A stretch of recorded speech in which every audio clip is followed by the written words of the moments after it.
Right now I'm Chancellor of the University of Houston system that consists of 4 universities, and I'm also President of its flagship research university known again as University of Houston.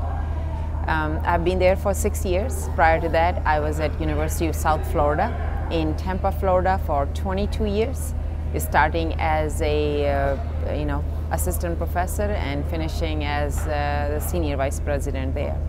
Prior to that, I was at Purdue University. I did my master's and PhD there, so I've been in US in 3 different universities.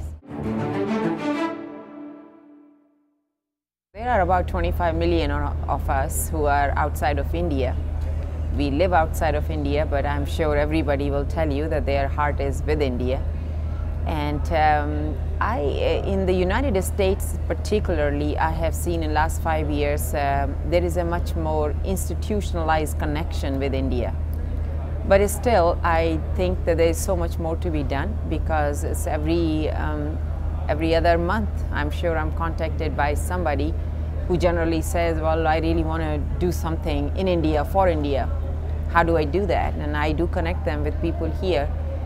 I have lots of faculty members, for instance. I have lots of students who are born and brought up in the United States.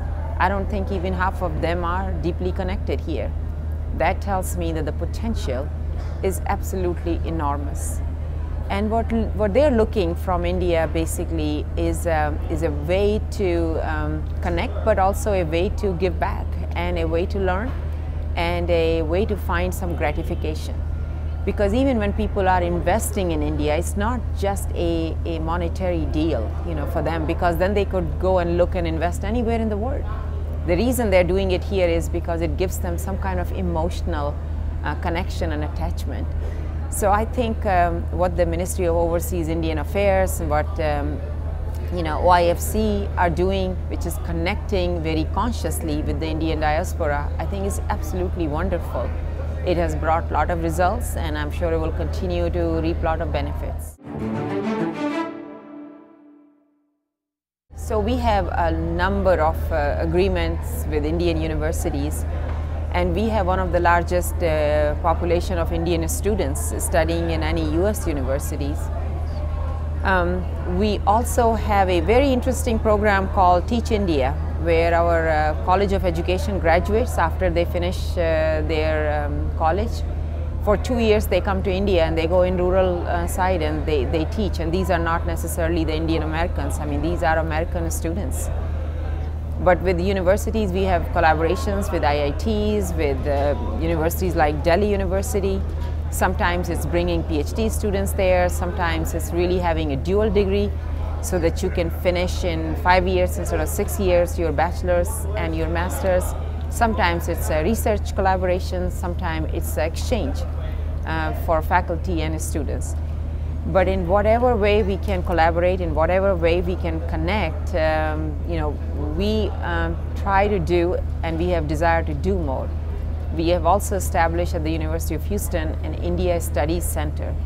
And very recently, just 2 months back, I brought a group of our graduates from the university who are now CEOs of very prominent companies, 30 of them, here to India on an 11-day visit. And it was just fabulous. They were amazed, they were inspired, and they were touched, and they had a great time here.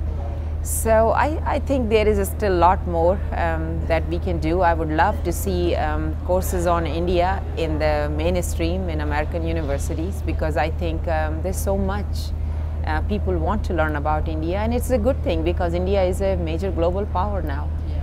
So I'll invite all of the young people of Indian diaspora, no matter where they are, to sort of connect with the coursework or whatever materials are offered by their universities, but also look online. We're going to be putting a whole lot of material and courses online, and many of them are going to be on India, because our desire again is to make sure that individuals, no matter where they're growing up, that they become global citizens. And in today's day and time, you cannot be a global citizen if you do not know much about India. They can simply go on www.UH, which stands for University of Houston.edu, And there they'll find information about the India Studies Center, or they can Google for it. If they have any questions, they can always send me an email, and which is president@uh.edu.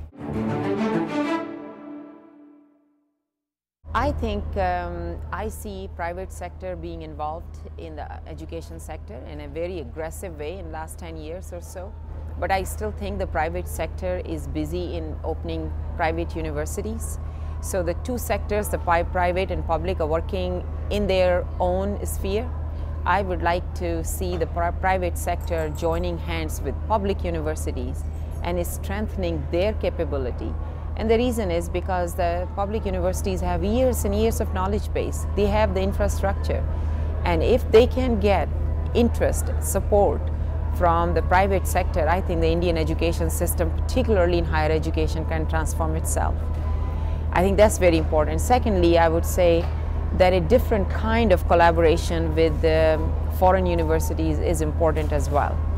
When I say different kind, I mean trying to establish world-class university with world-class faculty, all in residence in a university, is going to be difficult for any university in any part of the world, simply because there are very few trained, absolutely outstanding faculty out there.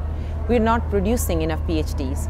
So we have to figure it out, how do we use technology to share the talent base, regardless of where they stay, whether they are living in India, they are living in the United States. We have thousands of Indians in the education sector in the United States, or UK or Europe, or Australia or Japan. And I think all of them have an emotional connection with India. We have to find a way of a non-traditional way of connecting them and giving back to the education sector, rather than simply quitting their job there and moving here, because I think that is a significant, important thing. Third thing I would say that's important is to creating a culture of research and innovation.